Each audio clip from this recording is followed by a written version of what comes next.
All right, so today we are talking about things that I know nothing about, things I picked up that you're going to want to see, and just general craziness, the normal stuff that I just fill my cart with. So this is the haul from the prior video where you went shopping with me at 2 Goodwills, and most of it is vintage hard goods, a few pairs of shoes, a handbag, just whatever I felt like throwing in my cart. So if you're new to my channel, I ask right off the bat that you hit that like and subscribe button. It helps my channel out greatly. Thank you so much for joining in. If you have been with me for a while, appreciate you guys. And without further ado, we're going to get right into the haul.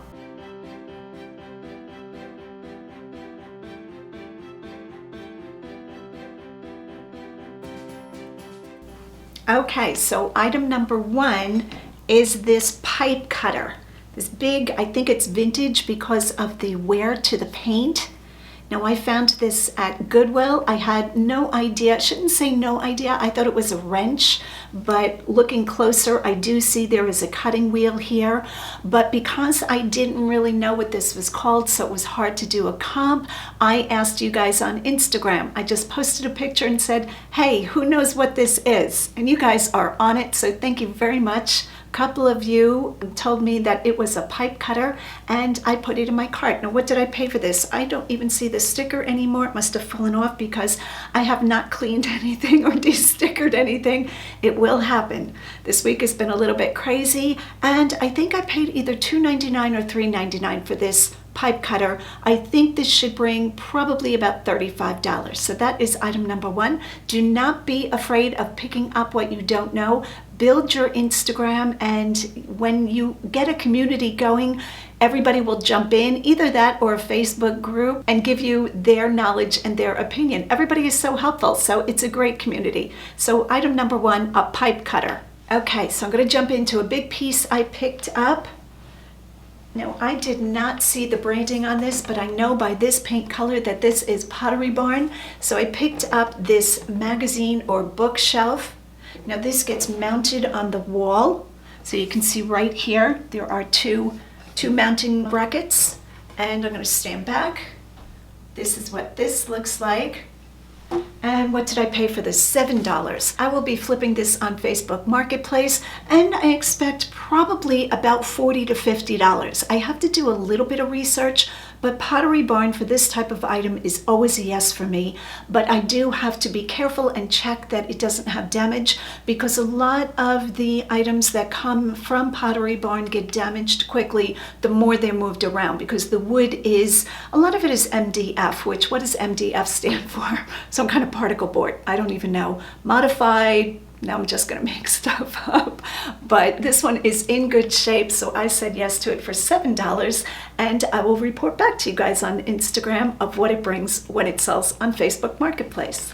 Okay, the third item up is a Dooney & Bourke older handbag. This is the blue and the saddle color. I'm sure there's a name to this. I have no idea. I am not really knowledgeable, I think I say that a lot, on handbags, but this was $5, and I remember seeing that people like these, they find them and flip them, and I don't know if the market is saturated. I feel like there's something rattling in here. Let it be money, let it be jewelry. One time that did happen to me. I was at the bins, probably told this story before, and I was buying, I think it was a knapsack, and I picked it up and purchased it for the weight of, you know, what the bins sell it for. So what is that, like $1.69 a pound, only to get it in the car and hear something rattling in it, and it was a ring. Now, unfortunately, it was not a diamond ring. It was not the crown jewels, but it was a beautiful ring, and I slipped it on my finger.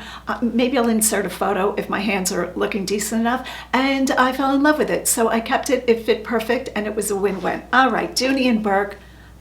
No idea what this is going to bring, but for the $5, I figured why not? It's in nice shape, little tiny bit of wear to the corners here, but I will clean this up with Martin's Balsam. I try to keep in the house like 5 main products and only use those products, because as you grow as a reseller and you have to maintain things and clean things, the item cart, the cleaning cart gets quite large. So mostly on leather, I'm using the Martin's Balsam, the Wonder Balsam. All right, so that is that item. Okay, what else should we talk about? I found these Pyrex nesting bowls. I do not know what this pattern is. So that is it there. Now the ones that are like very 50s, the different colors, the pink, the aqua, I have sold quite a few of those, do very well with those. If they're in good shape, sometimes over $100 for the 3 or the 4. They are called nesting bowls because they fit one inside the other. I don't imagine this pattern is as desirable as the others, but I paid $3.99 for the 3 and they are in great shape. I'm going to show you what one looks like. This one has the sticker, so we'll look at the medium one. These look like they have barely been used. So with Pyrex bowls, I'm sure all of you know this, you really want to look that there aren't a lot of scratches because people mix cakes and different batters in them and the beaters will scratch the bowls. And you do want to look at the wear on the outside to see if they have been put in the dishwasher a lot. These are gorgeous. They are pristine Pyrex and it gives all the information of the quart size, and this says microwave safe but no stove top. So the bottom, which I love, every product should do, give me all the information right on the bottom. Pyrex is a great brand and I picked them up. Now this pattern, I have to run a comp. I have no idea. I'm imagining between, I don't know, 20 and 25 for the 3 maybe, but if they go for more, great. I will definitely run a comp on these and price accordingly. Okay, next up is the little sugar and creamer set that I found. I found this at the second Goodwill that I filmed, and this is a beautiful violets pattern with a gold trim. These are marked Germany, and then after the fact, I believe is a woman's name. I think, I'm not positive, that this type of set was something that was purchased by most likely a homemaker or a housewife, and back in the day they painted them. I think that's what this is. I'm not sure, but that's my guess because it has somebody's signature on the bottom. Now if it's not somebody that bought them and did it, it's somebody painting them in the factory. So I have to do a little bit more research. Again, I don't know very much about them, but how could you say no? When I saw these sitting on the shelf for $1.99 and they're in beautiful condition as far as I can tell. Yep, I don't see any chips or cracks, so yay. When something is sitting there on the shelf like this and it's a beautiful porcelain, I don't care what it says on the bottom. I don't care if it says Limoges, France, or if it says Germany, or if it says Japan. Beautiful, the aesthetic is going to carry this. Aesthetic. I can't say that. Somebody corrected me, which I was fine with, and they said the TH is pronounced, but my mouth doesn't do that, so we're all going to have to listen to me say aesthetic. So I saw this little item sitting on a shelf. We all know this is something that sits on a desk and holds cards. It can hold business cards or greeting cards, and I thought this one was especially beautiful. It has a seashell on top. So I hope the camera picks that up. That's what that looks like. And on the bottom, $1.99 at Goodwill. And I think the sticker, I'm guessing, probably says made in China. I have my trusty magnifying glass, see if that helps at all. But the sticker is still over it. I'm gonna guess it's made in China. But it has some weight to it. The base is weighted so that it does stand up. And this is beautiful. Again, not a high dollar return, but I always say yes to things like this. People seem to like these ring card holder things, decor, because when I get these blow through very quickly. I'm probably gonna price this, I'm guessing, somewhere around the 22 to 25 mark. All right, what else? Let me move some noisy silverware. I hope this isn't too loud. The first Goodwill, which is the pop-up Goodwill, I call it. This is the Goodwill that opened because the Mount Joy Goodwill, no, the Mount Joy opened because the Elizabethtown Goodwill is being renovated. I'm not sure when that's going to happen, but this little Goodwill popped up in my bank parking lot. Can I just say how convenient that is? I go to my bank a lot. I do online banking, but I'm always running in to make a deposit or some such thing, open a different account for the business. And yeah, it's very convenient just to run right across a couple of spaces into Goodwill. Everything should run like that in life. All right, gonna peel this little piece of sticker off. A cat tray. Do we love a cat tray? Yes, we do. I really like this one. This one is so 80s or 90s, I don't even know, but it has the ginger jars and it has the duck, and look at the cat's face. He looks a little shocked or surprised. Just a plastic tray. I paid $1.99, and let me tell you, people love their cats. Now I know a lot of people, you can say, are you a cat lover or a dog lover? And dog lovers are very loyal, serious. Yes, I'm a dog lover. But when a cat lover says it, it's a little bit different. It's like, oh, cat lover. I love it. They're so passionate about their cats. And when I have items that have cats or dogs, cats printed on items sell quicker. Cat items sell quicker. That's what I want to say. So that's why I said yes to it. How could you walk away from that? Really nice. I have so much stuff. Let's do this piece over here. I know you can't see my table, but I'm telling you, there's lots of pieces on the table today. This is a piece that I saw sitting on the shelf, and that's what it looks like. And they wanted $2.99, and when you turn it over, it says Roseville. I don't know if that's going to show with this lighting today. Will that show? So Roseville Pottery is a conundrum for me. There's a word. That's the word of the day, conundrum. Because there is original Roseville and then there are reproductions. I don't know a lot about this subject, but I believe Roseville reproductions were made in China, and they would have the name printed like this. So this is a reproduction with a sticker that said made in China, because after the McKinley Act, things had to be marked coming into the country. But somewhere along the line, either somebody pulls the sticker off or the sticker falls off. So it just says Roseville now. So how do you tell if you have an original Roseville, which will bring higher money than a reproduction? You look on the bottom and you see whether it says USA underneath it, because the ones made in the USA will have USA. Now, is USA copied? Do they do that when they make a reproduction? My understanding is yes, some of the reproductions will say USA, but the USA is not raised the same way the Roseville. So the USA and the Roseville don't match kind of in how far out they're raised. So right now we see this one, Roseville, without any other marking, 99% sure this is a reproduction. Also, the reproductions might have other telltale clues. They might not be glazed inside, or the glaze inside might be kind of wonky looking. It's a very light coating. It's not the beautiful glaze of the original. Sometimes the flowers are badly painted or spray painted. That's the worst when you see those. There's like an overrun of paint on the flowers. So even though all the things that I'm talking about are deterrents or not as good as the original, reproductions are still totally legal to sell. That's my understanding. It is a wide known thing you can research. And I picked this up because it's beautiful. I paid $3 for it. And I think the style of it is still in demand. So that's what I know about Roseville.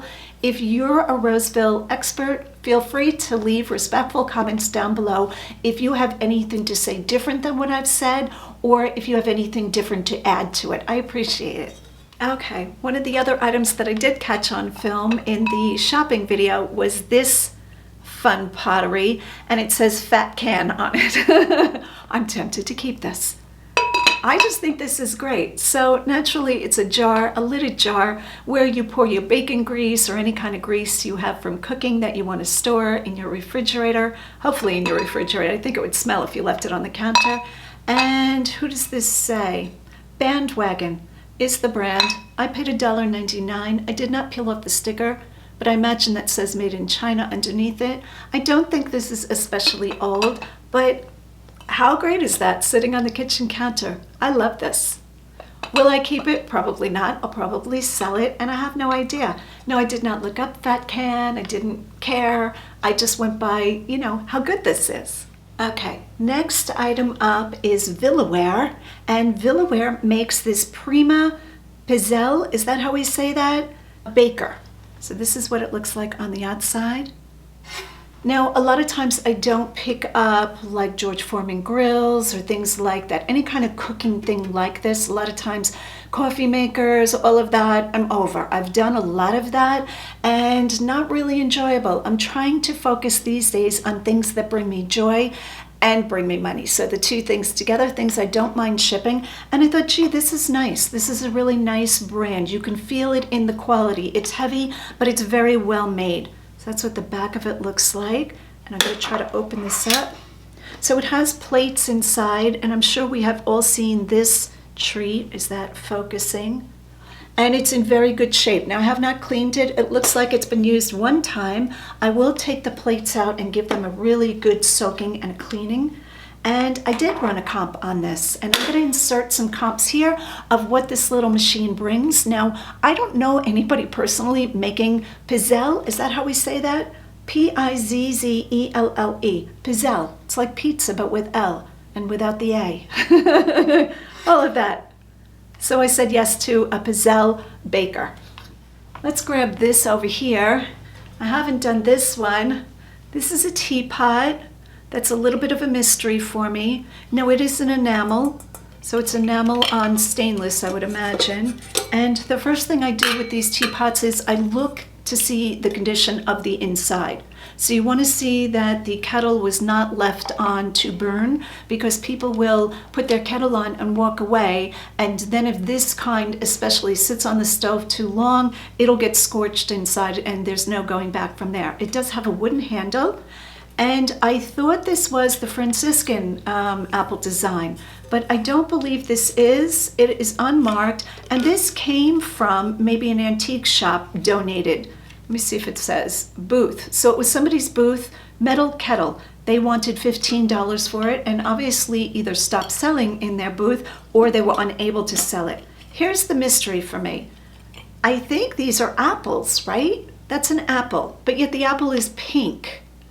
So I guess it could be a pink lady. There's an apple called a pink lady, right? I hope there is. My mind says there is. But it's in great condition. I know a lot of people still decorate with different themes or motifs in their kitchen, especially the older retro kitchens. This would be great fun in. And I don't know what period this is from. My guess, the 80s. That's what I'm going to guess.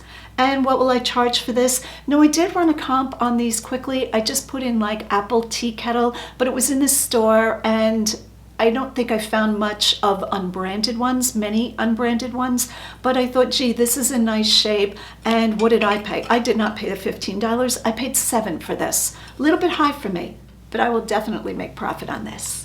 The next two items are items that a lot of resellers, I feel, pass up. When I am in Goodwill or any thrift store, I see something sitting on the shelf that I know I'm going to grab, and I can watch a lot of people pass it up because they're not realizing the resale value of it. So the first thing that I want to talk about are insoles for shoes. I will pick up insoles that are made out of fleece, like the sheep's, what do I want to say? Sheep, like a Sherpa. I pick those up, always if they're new, of course. I do not pick up used insoles. These are Aetrex, A-E-T-R-E-X, Train, Linko Foot Orthotics for men. And what did I pay for these? $1.99, brand new in the box. And I always comp the brand and the item itself because I don't know all the different brands, you know, whether it's the common ones that we see like Dr. Scholl's or whatever, all the way up. These can bring very good money. So I am going to insert a comp here, a comp or two of what these are selling for at $1.99. So easy to list, so easy to ship, and very good profit can be in inner soles. So you want to run a comp on inner soles. The next item that I look at, again, always new, are older computer software packages. So here we have Microsoft Office 2000. Now you think, who would want this? But people still look for these. I guess they still want them for older operating systems. Let me tell you, I am the least techie person. I am not good with sports things, electronics things, techie things. How in the world am I making such a living doing this? We can run comps. So somewhere along the line, I heard that older software would be valuable. So because I don't know a lot about it, I always look for a sealed package, because if I opened one of these boxes, I mean, I could look for like, you know, the CD, DVD, ROM thing or whatever, you know, the disc. I could look for that, see? Or the little, you know, chips and stuff to put into your computer. I have no idea what I'm talking about. But if it's a sealed box, I kind of know it's all there. All right, Microsoft Office 2000, the standard version, and I paid $1.99 for it. And again, I will try to insert a comp here, if I find any, of what this item is selling for. This is the last hard good we're going to do, and then I'm going to move to shoes because I have a few pairs of shoes that I found at, I think I found these at the first Goodwill, the little Goodwill in the bank parking lot. But first we're going to talk about this. I hope this isn't too noisy. I'm going to try to lift this and not make a lot of noise. So I found this wooden chest, and I did show this on Instagram, finding it. Let me see if I can open this. I know the top is kind of damaged, but this is what this looks like. Now I have straightened this out a little bit because it did have other silverware mixed into it, other flatware that I have down on the ground, just a few different pattern pieces. So what do I look for in flatware? Number one, the buy-in price has to be low. I don't want to pay a lot for flatware because there's so much of it out there. Number two, I look for the weight of the piece, or that it has a brand I recognize, not just like a Dollar Tree. I don't pick up flatware that would have originally been bought like a real no-name in like Kmart or, you know, I don't know, a Dollar Tree type of store. I don't pick those up. But anything that is like Oneida, I've picked up Fallscraft before. This is 1847 Rogers Brothers. That is the style of it. It's stainless. It's not even silver. And that is what it looks like. Now, when I see this, unless the chest is pristine, I don't sell the chest. I take the flatware out of it and just sell the flatware. This does a couple of things for me. It enables me to offer shipping in a padded flat rate envelope.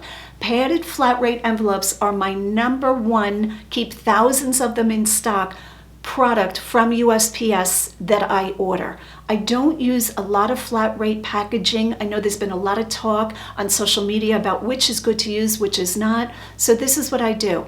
I either use a flat rate padded envelope or a regional A box. So those are the two flat rate products from USPS that I stock in the house.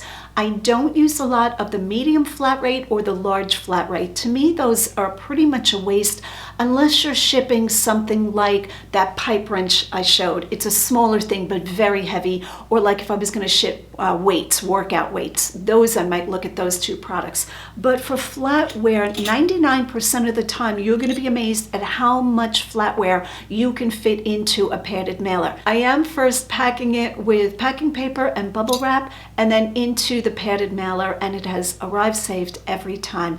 And it saves the buyer a lot of money because flatware can be very heavy. So that is the story there. For the whole chest, what did I pay? $4. That was an exceptional deal. Now I think that they based it on that the chest is in such bad condition. They're thinking, okay, who's gonna want this wonky chest?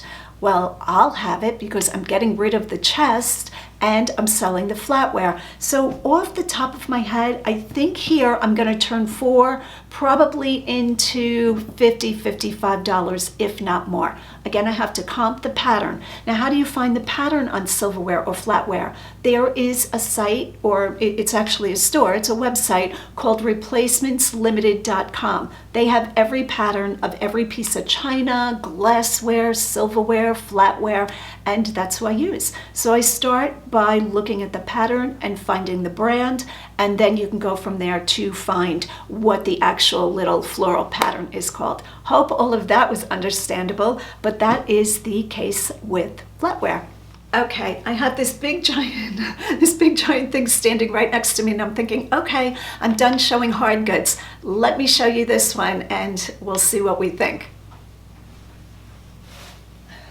Okay, so see this? This gets bigger and bigger. I'm gonna hit my ceiling. And bigger and bigger. Look how big this is. Whoa! There goes my chandelier. I knew I'd hit my chandelier. So I found this in Goodwill, and it was broken in separate pieces because all of these pieces come apart, which is great. I love when an item is easy to take apart and easy to put back together again. And I found this, and at first some of the pieces were laying loose, and I had to see if all the pieces were there. At first I thought it was a hookah pipe, or is there another name for that? I think it's just called a hookah pipe. And I thought, okay, that's what this is. But as I put it together, the top piece has a prong for a candle to sit on. I'm thinking this is solid brass. So it's quite heavy, but in beautiful condition. and I said yes to it. I'm gonna flip this on Facebook Marketplace. I'll report back of what we got for it. We meaning you guys and me. Okay, now we're ready to do shoes. I lifted all the shoes up on the table. We have about 6 or 7 pairs here, and I'm just gonna go through them quickly and talk about what made me pick them up. Now, the majority of these, I think, came from the little Goodwill in Mount Joy, the pop-up store. So that's where I especially look for shoes there. First up, pair of Nikes. They're just a fly knit women's shoes. I paid $7.47 for them, and they're in great shape. These are, I have to put in the number for each Nike because I don't know Nikes at all, but that's what's great about Nikes. Sure, everybody knows this. Inside the tongue, there's a number right there. You just put that into a Google search, and almost 100% of the time it comes up of what kind of shoe you have. 8.5. Really nice condition. I have no idea what any of these are going to flip for because I haven't run comps. All of these I bought just by judgment for either the style, the condition, name, or a culmination of the three. Next up, I saw these shoes, or sneakers, I should say. Now these are Keen, I believe. It says Luft Sell, L-U-F-T, that is the style, and these are Keen sneakers. Now I really liked these because of the Aztec tribal southwestern print. That is always a wonderful print to pick up, whether you're finding like a sweater or a jacket. Pendleton has gorgeous ones. And Ralph Lauren, the Ralph Lauren jackets with these prints, blankets, Pendleton blankets do well. But with these Keen sneakers, Keen is a good name, and I really liked the print. They were in great shape, and I paid $7.47. I'm sorry guys that I can't tell you what I think I'm gonna price them for, but you can always look in my store to see what I'm pricing things for, what things are selling for. These are Echo. I wasn't too familiar with how well Echoes do. This is like a moccasin toe with a whip stitch. And I believe these are leather. I didn't even look, they feel like leather. I'm gonna have to do more research. What does that say? Where did I put my, okay, so I found my magnifying glass. And what does that say? Real leather. So they are leather. I thought my hand would be able to tell. And yeah, I picked these up. $7.47 again, I think I paid for these. Okay, next up, a little bit on the fence about these. These are Merrells. They're like a hiking mule slip-on clog comfort shoe. And that is what the bottom looks like. I'm guessing these are women's. I don't even know. They could be unisex. Again, they have numbers inside, so I will look these up. But they were in really nice condition. Now the way that I clean this is I do one of two things. There is a little pig suede pillow, I'm gonna call it, and this is in the shoe care department of better shoe stores. And it's filled with like a powder, and you just puff it on here, and then I use a brush or a piece of foam, and that cleans these. But these are in great condition, so I probably will only brush them down. And I said yes to them. Okay, next item up. I was thrilled. Allen Edmonds, gorgeous shape. Gorgeous, gorgeous. Look at these babies. Do we love these? Yes, we do. Cap toe, and they are a fine leather. I love men's shoes. I kind of think about men's shoes. What do these say? These are Fifth Avenue. So that is the style name of it. And you can always tell in Allen Edmonds, I've shared this before, because the name, I hope that shows, is like inset. They cut the leather out and put their logo inside that little thing. I don't know if Allen Edmonds are ever faked. I'm sure they are because they can bring really good money. Brand new, when you go into an Allen Edmonds store, it's so different. It's so cool in my opinion. When I go to King of Prussia Mall near Philadelphia, I go into Allen Edmonds every time, and the salesmen are great, and I say, I just come in to look at the quality. I don't really have a guy to buy Allen Edmonds for, but they're beautiful, and look at the condition of these. So when you go into the store, I interrupted myself, you can see shoes there for like $900 because they're so beautiful. Gorgeous quality. I just sold the Allen Edmonds that I showed last time. Those had serious toe creases. And what did I get for those? I want to say $35. And what did I pay for them? Probably about $8. But I said yes to these, thrilled to find these. And the last pair that I'm going to show you are men's shoes that I love finding, but I have to run a comp on this type of shoe every single time because there are a lot of cheaply made shoes with this style. So it's usually a leather loafer slip-on, but it will have like an engraving of some cool design. A lot of times it's like swords that are crosses and eagles, there'll be skulls, you know, that kind of, for the younger crowd. Really nice condition with like a nail head trim. They're in fairly decent shape. And these are Mark Nason, Nason, and they are called Lounge, I think, Lounge by Mark Nason. So I did run a comp on them. Now these do have, again, a little bit of toe creasing. You can see it. And what did I see that these would bring? Over 30, I'm thinking, and I paid $7.47. So I said yes to these, and I will give them a good waxing with the balsam. And yeah, so I have a few more items, but they're not really anything of note. I figured I would just share all of this stuff. I feel like I haven't done a haul in a while. I've been doing a lot of like shopping, and I don't even know what else I've been doing, but that is today's video. Thank you so much, guys, for hanging out with me. And as always, everybody say it together. Go out and get what's yours. Bye, guys.